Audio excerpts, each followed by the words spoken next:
So, you guys know that day that you always think about that's going to come in the future, that day you're looking forward to, and the day that's just so far ahead in the future, but eventually you'll get there. Today's that day. We've got the Boston Encore Casino opening up, the Wynn Casino.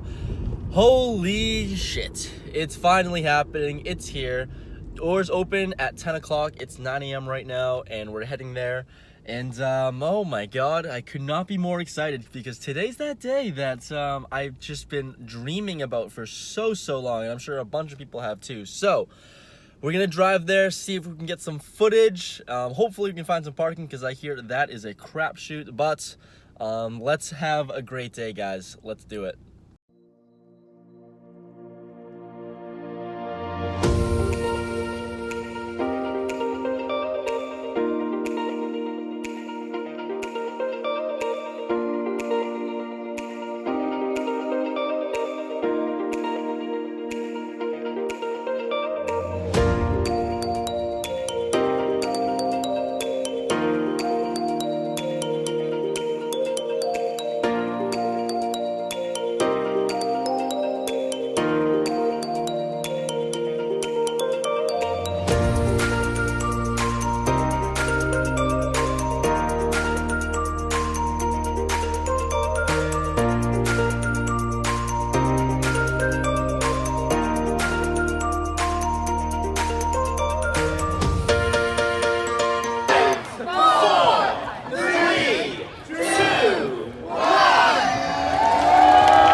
are in the air. We just got in, and look at this place. Look at this place. Place is amazing. I've been playing for about an hour or so, and hopefully you can hear my voice. But the room is pretty. It's gorgeous. I gave you a small little walk around, and it's on the second floor, so you can see the whole casino from above. You have a great view of everything. The 1-3 game that I'm playing right now is pretty crazy. Everyone's here to gamble. It's a good time. Buy-in is 100 to 300 though, so it's pretty capped at 100 bigs, which is really unfortunate for 1-3. But today, that's all I'm most likely going to be playing. This place is going to get packed really soon. The poker room is getting filled up real quick, and it's going to be really fun. So let's get in some hands, and hopefully we get some cool footage for you guys. So let's get it. First hand we have here, I am under the gun +1 with pocket jacks. We have 300 in our stack. We buy in for the max in this 1-3 game, so I open up to $15. Player on my left calls, and the middle position player 3 bets to $45. Folds all the way back to me, and I mean, this is definitely me flatting here a lot of the time, facing a 3-bet, especially out of position. I haven't seen this player make really any moves up to this point, and haven't really seen her getting involved too much, so I just flatten the player on my left folds. We go heads up to a flop of 9-7 4 2 clubs. I check with my overpair. She bets $60, and I think I could raise in this spot, but there's also another chance that I could be up against. Well, really, I don't get any value in any raise unless she has like ace king of clubs or something like that, where she has the flush draw. That's the only hand that I could possibly get value from. So with that big sizing, I'm gonna just call and see turns and rivers. So that's what I do. I flat, turns the 5 of spades, doesn't change anything besides adding another a backdoor flush draw involved. I check, she quickly checks behind. River's another 5, and I don't think I can get value from worse at this point. We're at showdown, and the board paired. So once again, I check. She checks as well, and in this casino, she is the last aggressor, so she has to show. She shows ace queen off suit, and I show, and we scoop that one up.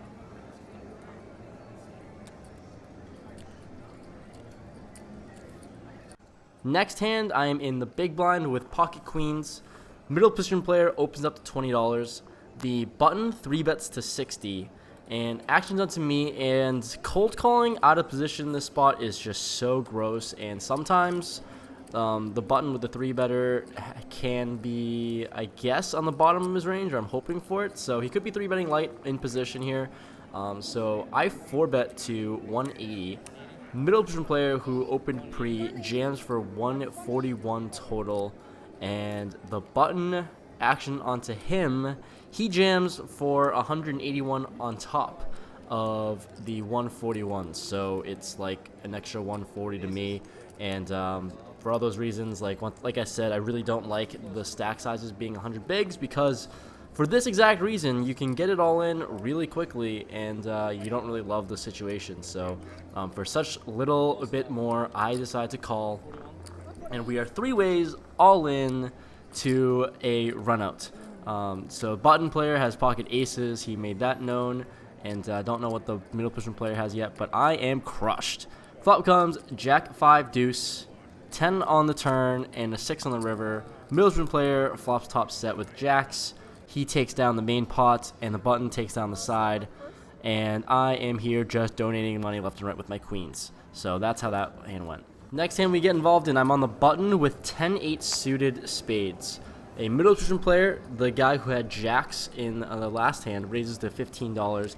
Cutoff calls, and I'm in position, and I could, just hoping for a good flop. I call as well. So we go 3 ways to a flop of 8-6 deuce rainbow.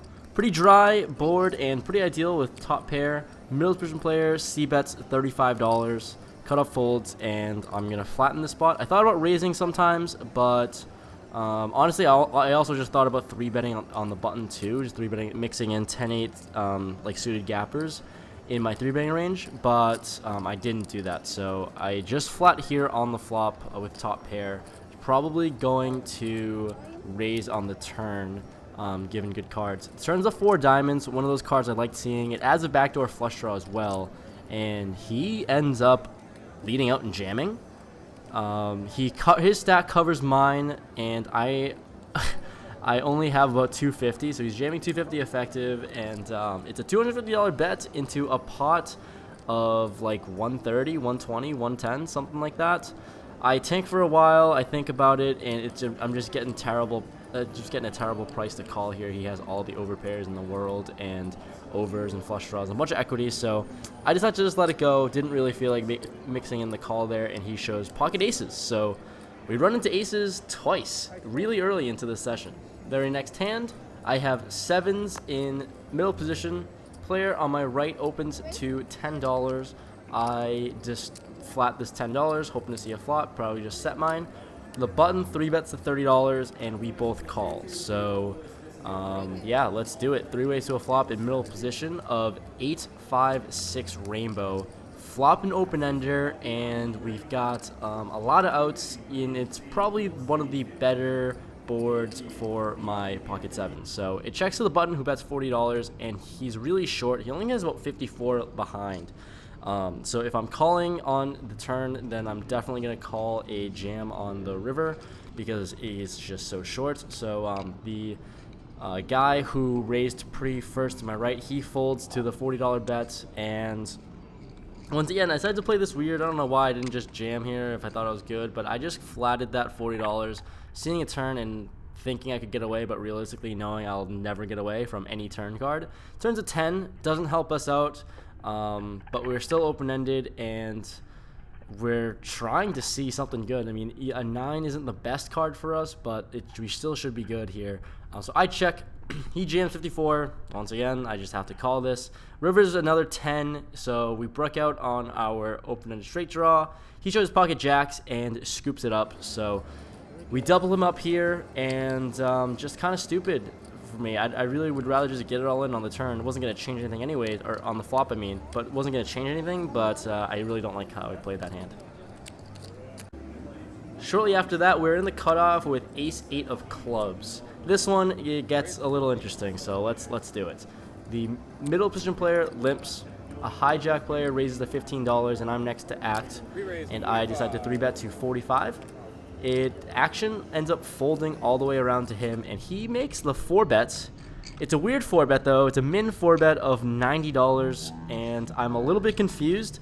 If he 4-bet just a little bit bigger, just 3x'd it, I absolutely would have just folded in this spot, but I'm going to see a flop. I'm already committed, only for $45 more. I'm going to see a flop and hope for something good to happen. So I decide to flat, and the flop is okay, I'll be honest. I don't really know. The flop is 8-5-3, 2 diamonds out there. So flopping top pair and top kicker on in a 4-bet flop or 4-bet pot, I don't feel great about it. But he leads and bets 120, repping all the overpairs in the world, and it's super marginal if I decided to call here. I don't think I'm good at all, and also I only have about 275 total in my stack, so I thought about raising if I really wanted to commit myself and call, but like I said, I have 275 total in my stack. If I call this, I'm gonna have to call a jam regardless of what run out comes, right? So I think for a while I've seen him bluff a little bit in the past hour. We've been playing for maybe an hour and a half, maybe 2 hours. So after just some deliberation and thinking he could have some bluffs in his range, he could have some diamonds, ace-high diamonds, stuff like that, I decided to call the 120, leaving myself about like 150 behind, something really short, doesn't really matter. Turns to 5 of clubs. Pretty good card actually. He jams, and I just snap call. I know I'm donating here a lot of the time, which is really unfortunate. River's a 4. He is reluctant to show. At this point, I have my wallet out ready to rebuy and add on, but he doesn't look happy with the run out. He shows ace-4 of spades with the rivered pair of 4s, and I win with ace-8 of clubs with top pair, a pair of 8s, who takes it down in a 4-bet pot. That was weird. I guess I caught him bluffing there. Not the most ideal bluff on his part when he jams on the turn, and I'm just already committed myself, but very marginal call on the flop on me, and it's only profitable some of the time, to be honest. This hand, I'm in middle position with pocket 10s. An early position player, his name is Tom. He's a subscriber to the channel, so shout out to you if you're watching this. Nice playing with you. He limps. I raised to $15, and he is the only caller and only person who hates money. So, flop comes queen 6-4, two spades in the heart out there. And honestly, with my pair 10s, I think I'm good here a lot of the time. It's pretty dry, and I'm only getting called by a queen or a spade draw, but he checks. I mean, it's really rare that he has a queen here, so I decided to bet for value. He could be on draws and stuff like that, so I bet $20. He calls. Turn is the 5 of hearts, so it makes the board a whole lot more connected. It doesn't really bring in any draws necessarily, but brings in the backdoor flush draw. He checks. I am going to still continue here because there's a lot of draws in his limping range that didn't get there yet and that I can still charge the max value for. So I bet $45 with my pair 10s. He thinks for a long time and folds. He said he folded ace 4 of clubs. So yeah, that was a good fold, Tom. That was a good one. Wrap this video up here. I'm going to split my trip to Encore, the grand opening, into 2 different parts because we play a ton of hands and I don't want to get this video too long. Second reason, we get into a pretty big and interesting spot later in the session. No, not going to spoil anything, but it's a $2,200 pot, and I'll talk about it in the next video. So hopefully you enjoyed part 1 of this 2-part video series kind of, and leave a like if you enjoyed. If you made it this far and you're new, subscribe to the channel, and I'll see you guys in the next one. I'm going to post it in a day or two. I'm going to be quick with it. See ya.